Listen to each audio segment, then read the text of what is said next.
के लिए बहुत, किसी भी सरकार के लिए बहुत शर्मनाक बात है कि महिलाओं के साथ इतना शोषण हो रहा है। तो मतलब वहाँ पे कोई भी सरकार, किसी भी, चाहे वो कांग्रेस की थी, किसी ने कमेंट कोई नहीं किया, किसी के मन में महिलाओं के प्रति कोई दर्द नहीं इस तरह से दो महिलाओं क्या उद्देश्य के साथ बैठी है?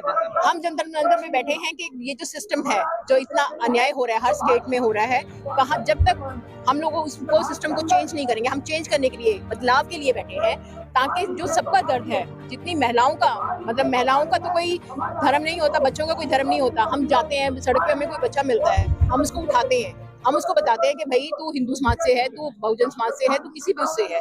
सो ऐसे ही महिलाएं सबसे कमजोर, वीकर सेक्शन होता है। तो मेरा उद्देश्य यहाँ पे आने का ये है कि महिलाओं की भागीदारी से ही हम सत्ता प्राप्त करेंगे। स्मृति ईरानी जी हैं, लेकिन स्मृति ईरानी जी से ये पूछा जाए, हर मुद्दों पे आगे रहती थी, तमाम मुद्दों पे, इस मुद्दे पे, क्योंकि वो तो पता नहीं किस तरह की महिला है, मैं उनके बारे में कोई कमेंट नहीं करना चाहती। जो महिलाओं के दर्द को, जब यहाँ पे आप ये देखिए, कुछ टाइम पहले जंतर मंतर पे भी बच्चियां बैठी हुई थी, ठीक है, तो बीजेपी का सबसे बड़ा नारा सरकार का ये रहा है, बेटी पढ़ाओ बेटी बचाओ। तो यहाँ पे उस नारे को हमने उलट कर दिया कि इनसे बेटियों को बचाना पड़ेगा। मैम, आप कह रही है कि महिला कमजोर है, बाबा साहब कहते थे कि महिला शक्तिशाली है। जिस प्रोटेस्ट में यदि महिला आ जाए, समझो वो तो फिर इसीलिए, क्योंकि महिलाओं की भागीदारी बाबा साहब ने निश्चित की है, तो उसी के लिए समाज को हम जगा रहे हैं। महिलाएं आगे आके कंधे से कंधा मिला के, क्योंकि जब भी कोई भी समाज होता है वो महिलाओं को कमजोर समझता है और वो उनका शोषण करता है। वहाँ पे देखिए मणिपुर में कैसे वो किया जा रहा है। बीजेपी विधायक कह रहे हैं कि उसमें स्टेट गवर्नमेंट और सेंट्रल गवर्नमेंट इन्वॉल्व है। नहीं, तो इन्वॉल्व है भाई, इसका पुष्टि कौन करेगा? आप नेता कह रहे हैं, आप नेताओं की बात। बीजेपी विधायक अपनी पार्टी के लिए कह रहे हैं कि सर, तो फिर मोदी जी को सोचना चाहिए ना, विधायक को चेंज करें। जिस तरह से दो महिला है और उसका वायरल वीडियो हो रहा है मणिपुर में, इसमें क्या कहेंगे? मुझे तो बहुत शर्म आ रही है, मुझे तो बहुत, मेरा सर इतना, मतलब मेरे पास शब्द नहीं है कि हम लोग सिर्फ बोल रहे हैं, उनके साथ वो घटना वापरी है। आप ये देखो ना कि उनको कितना अश्लील वीडियो उन्होंने किया है। क्या दिखाना चाहते हैं, क्या दबंगगिरी है किसी महिला को? युद्ध में शामिल भागीदारी था, फिर भी उनके साथ ऐसा हुआ। तो महिलाओं के साथ क्यों भाई? अगर आपको पंगा लेना है तो आप सीधा सरकार से लीजिए ना। महिलाओं को मोहरा बना के क्यों किया जा रहा है? देश में महिला सुरक्षित है, फिर भी ऐसा क्यों? महिला कहाँ सुरक्षित है बताइए मुझे? कितने आपके पास कांड हुए हैं, कहाँ पे महिला, बच्चियों के साथ रेप हो रहा है, ठीक है, चाहे वो पंजाब की है, चाहे वो हरियाणा की है, कहीं की भी महिला है, मुझे ये बताइए सुरक्षा है कहाँ? मैं इतने बड़े पद पे, मेरे हस्बैंड डीजीपी रहे हैं हिमाचल प्रदेश पुलिस के, और वो आईपीएस रहे हैं, ठीक है। उसके बाद मेरे पास 2 बेटी है। मैं 9 बजे के बाद जब वो घर नहीं आती, मैं डर जाती हूँ, क्योंकि सिस्टम नहीं है। आप दुबई में चले जाइए, आप 12 बजे तक, 1 बजे तक महिलाएं घूमती हैं। अगर कोई उनकी तरफ देखता है या उनको टच करता है तो उनके हाथ काट दिए जाते हैं। तो सऊदी वाले, जो हमारे देश में क्यों नहीं होता? कहा जाता है कि मतलब योगी जी के राज में सब कुछ चंगा है यूपी में। तो यूपी में तो कहाँ हो रहा है? यूपी में हाथरस का हुआ था, सारा हुआ है। तो योगी जी ने क्या बयान दे दिए भाई? अब बताइए महिलाएं कहाँ पे सुरक्षित है? मुझे एक भी वो दिखा दीजिए जहाँ पे महिलाएं सुरक्षित हो। और जहाँ भी ये सीएम पीएम आके सिस्टम, क्योंकि सिस्टम को जब तक हम अच्छा नहीं करेंगे, हम लोग यहाँ रो रहे हैं, बहुजन समाज बैठा हुआ है, क्योंकि इन्होंने सिर्फ सिस्टम को अपने हाथों में उस तरह से ले लिया। जब सबका विकास है भाई, सबका विकास में सब आते हैं, कह तो रहा है सबका साथ सबका विकास। तो अब इनको सबका साथ नहीं मिलेगा ना। बहुजन समाज का तो साथ मिलने से रहा। बहुजन समाज तो इस टाइम सड़क पे है और वो अपना बदलाव चाहता है, क्योंकि हमारा सबसे पहला मुद्दा था कि महिलाओं को, हमारा भी बहुजन समाज है, ठीक है, वो भी ये कहता है कि महिलाओं को सुरक्षित किया जाएगा, ठीक है। हम जितने भी डॉक्टर साहब माने हैं, पृथ्वीराज जी हैं, हम लोग इतने टाइम से यही संघर्ष कर रहे हैं। हम कहा जाता है कि रात में 12 बजे रात में भी यूपी में महिला सुरक्षित है रोड पर। अब वो कहने की बातें हैं। अगर कोई जाता है, जाए, ये तो खुद निकल के दिखाए ना। महिलाएं डरते क्यों है? हम डरे क्यों हुए? क्योंकि सिस्टम नहीं है। कहने में और करने में और ग्राउंड रियलिटी में बहुत। योगी जी के राज में सब कुछ चंगा है, बोला तुरंत एक्शन होता है प्रशासन की तरफ से। तो फिर मणिपुर में क्यों नहीं हो रहा भाई?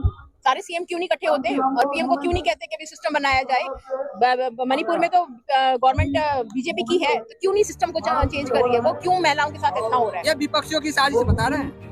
विपक्ष कौन है भाई? आप जैसे, हम लोग जैसे ही तो वो भी है, तो फिर क्यों? फिर इनको रिजाइन देना चाहिए था। अगर विपक्ष की ये है तो रिजाइन करें मोदी जी। फिर इस मुद्दे को या तो सुलझाएं या रिजाइन करें। बीजेपी कह रही है कि मानसून सत्र से 1 दिन पहले ये पब्लिश की है वीडियो, ये विपक्ष है। तो कोई भी महिला रोड पे आके अपने आप को नग्न अवस्था में और लोग उसको टच कर रहे हैं, ये क्या एक प्रोपेगेंडा है इलेक्शंस का? ये 2024 को लेके देख रहे हैं। तो मोदी जी गए हैं वहाँ मणिपुर? नहीं, वो कह रहे हैं बहुत गुस्से में, माफ नहीं किया जाएगा। नहीं, तो माफ नहीं किया जाएगा। देने में, बोले में, उनको तो फ्रांस की यात्रा चाहिए थी भाई, उनको तो बाहर जाना है ना। जिनको दर्द होता है, हमें दर्द है, हम बैठे हुए हैं यहाँ। अभी कल की घटना है, आगरा में एक दलित के सर पे पेशाब किया गया है, नई घटना। देखिए, योगी जी देखिए कहते ना। सब ठीक है। हाँ तो फिर योगी जी बताइए, आप आपके पत्रकार साथी ने क्वेश्चन किया है, तो ये क्या समानता है? ये है कि भाई आप किसी भी व्यक्ति के मुंह पे पेशाब करो और गाड़ी में वो वीडियो वायरल हो रहा है, प्रशासन के सामने भी गोली मार दिया जाता है। तो फिर क्या होगा बताइए? कहते हैं कि यहाँ पर जो माफिया का मतलब खैर नहीं है यूपी में। यूपी में खैर नहीं है तो बाकी आम व्यक्ति की भी कहाँ खैर है? आप ये बताइए ना, आम व्यक्ति क्या सुरक्षित है? आप कल एक उसमें हो रहा है, कल एक जो वीडियो आप कह रहे हैं जिसमें वायरल हुआ है, उसमें उसके ऊपर पेशाब किया जा रहा है, गाड़ी में बिठा के उसको मारा जा रहा है। क्या निहत्तों पे ही ये ऊपर राज करना? तो निहत्तों पे वार करना बीजेपी गवर्नमेंट की सरकार का ये मुद्दा होता है कि निहत्तों को पकड़ो, मारो, लेडीज को पकड़ो, उनको शरेआम नंगा करो, उनके साथ बलात्कार करो, उनको रोड पे छोड़ दो, तो ये सिस्टम है क्या? मोदी जी जब तक है तब तक देश सुरक्षित है, कह तो रहे हैं।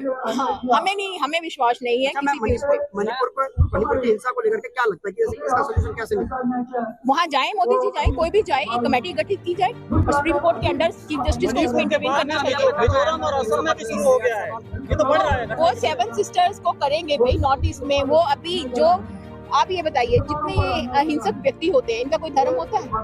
कश्मीर में भी चलता है, हर जगह मूवमेंट चल रही है, तो क्या मतलब वो किस लिए? मोदी जी का देश संभल नहीं रहा और अखंड भारत का नक्शा उन्होंने नए संसद में लगा दिया है। तो ये तो मोदी जी अब उनको बदलना ही पड़ेगा। मैडम आपसे सवाल करना चाहेंगे कि जिस उद्देश्य से यहाँ पर थाना में बैठी है जी, तो आपका जो पम्फलेट है उसमें लिखा हुआ है कि सुधार संविधान की धारा 234 जी, 73 और 74 क्या है? इस पे मैं कोई कमेंट नहीं करना अच्छा चाहती। मैम, एक क्वेश्चन है कि अब इस साल के लास्ट तक राम मंदिर का उद्घाटन होने वाला है, ठीक है ना, यूपी में। क्या 2024 में मणिपुर का मुद्दा रहेगा या फिर राम मंदिर पे ही सारा खेल खत्म होगा? भाई ये मंदिर का मुद्दों में तो मैं कोई कमेंट नहीं करना चाहूंगी, क्योंकि हमारा जो टारगेट है बहुजन समाज का भी, जो इस पार्टी का आज का टारगेट है, हम 24 में इलेक्शंस फाइट करेंगे, हरियाणा में भी, हर जगह जहां भी हमें लगेगा, महाराष्ट्र में, मुंबई में, नागपुर में, गुजरात में, जहां भी अब सारा बहुजन जाग चुका है, बहुजन समाज आगे आएगा और अपने नेताओं को आगे करेगा। अपने नेतृत्व में हम लोग इलेक्शन फाइट करेंगे। मैम हर घर मोदी अभी से नारे उनको करते रहे ना। देखिए, सबसे ज्यादा ये लोकतांत्रिक कंट्री है, लोगों के द्वारा, लोगों के लिए, लोगों की सरकार होती है, ठीक है। ये तो हर चीज को खत्म कर रहे हैं ना, देश बेच रहे हैं। जो बच्चा हमारे युवा जिनको नौकरियों का मुद्दा है, भेदभाव का मुद्दा क्रिएट कर रहे हैं, हिंदू मुस्लिम मुद्दा क्रिएट कर रहे हैं, ये कौन सा ऐसा, मुझे बताइए कोई भी जहाँ पे इनके विचार, सबके कुछ ऐसा है हमारे पास विषय जिसमें इनके विचार मिलते हो? देश बदल रहा है मैम। देश नहीं बदल रहा, देश हम बदलेंगे, क्योंकि अब हर नागरिक, देश का आम नागरिक भी जाग रहा है, तो देश वो बदलेगा। सरकारें देश नहीं बदल सकती, वो तब बदल सकती हैं जब वो सिस्टम को बनाएगी। जब वो मोदी जी यूएई गए तो वहाँ पर जो वहाँ का राजा था बहुत अच्छे से स्वागत किया यूएई, तो वो जाए भाई, मोदी जी का किया है तो यूएई के वो भी फॉलो करके आए ना। वहाँ पे अगर महिला रात को 12 बजे जाती है, अगर उनके साथ कोई छेड़खानी होती है तो उसके हाथ काट दिए जाते हैं। अगर कोई रेप करता है उसको चौराहे पे लटा के नंगा वो किया जाता है, तो क्यों नहीं वो अपनाते? कहते हैं कि देश को डिजिटल बना देंगे, वहाँ पर कह रहे थे सभा में। वो बातें करने की और होती है, मुद्दा देश में आके। राजधानी में तो पानी रोक नहीं पाए, राजधानी तो सारी डूबी हुई है पानी में, तो और क्या करेंगे? मैम ये लास्ट क्वेश्चन, क्या बहुजन समाजवादी पार्टी को, बहुजन समाज जो है जी, वो क्या इंडिया के गठबंधन में जुड़ेगा? अगर हमें लगा कि वो सारे एक मत आते हैं, हमारी भी कुछ मांगें पूरी करूंगी, अगर सबका सार्वजनिक भला होगा तो जरूर जुड़ेगा, ज्वाइन कर सकता है बहुजन समाज, ज्वाइन कर सकता है। लेकिन जब उनको हमारे मुद्दों पे, जब सबका भला आएगा, हम मोदी जी की तरफ वादे नहीं करेंगे, हम करके दिखाएंगे अगर कुछ करना। मैं आखिरी सवाल, धीरेन्द्र शास्त्री महिलाओं पे कमेंट करते थे, किए हैं कि मतलब जो महिला मंगलसूत्र पे नहीं है वो खाली प्लॉट है, क्या कहेंगे इसमें? वो उनकी सोच है, ऐसा कुछ नहीं है, ठीक है। महिला शुरू से ही नारी शक्ति रही है, मंगलसूत्र पहनने से, मांग भरने से वो नहीं होता। सबसे बड़ा मतलब होता है कि नारी खुद में एक शक्ति है, तो इनसे चीजों से कोई फर्क नहीं हिंदू राष्ट्र की मांग कर रहे हैं धीरेन्द्र शास्त्री, वो करने दो। वो हिंदू शास्त्र की कर रहे हैं, हम लोग बहुजन समाज की कर रहे हैं। Thank you ma'am. Thank you.